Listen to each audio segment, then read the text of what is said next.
पेडी procurement committee meeting थिला से आम सजेशन देलु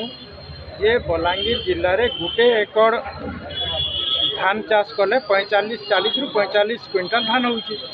तो सरकार निष्पत्ति कर 13 क्विंटाल धान रखबे किणवे चाषी नु एक एकड़ पिछा बाकी धान केनता हेबा तेरा अभावी धान बिक्री हेबा बोले से 2000 टकर चाषी नु घिनी नेबे लोक तो से लगी कम से कम 20 क्विंटाल एकड़ पिछा 20 क्विंटाल धान किणा जाऊ बोली प्रस्ताव देइछु एवं जेन टैक्स मंडी मान को चाषी मान लगी रहबार व्यवस्था पानीर व्यवस्था सब करा जाऊ धान बस्ता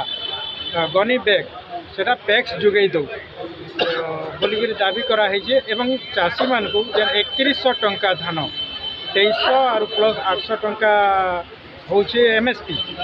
तो सेटा सबू चाषी के दिया जाऊ आउ एफएक्यू ना रे कटनी छटनी नहीं करा जाऊ बोलिक भी आज आम सब लोक प्रतिनिधि चाषी नेता सबू आम प्रस्ताव देइछु आउ जेनता बाहरिया लोक आंध्र प्रदेश के अन्य राज्य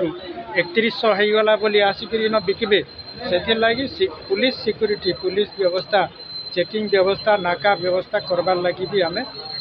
पुलिस प्रशासन को अनुरोध करूँ।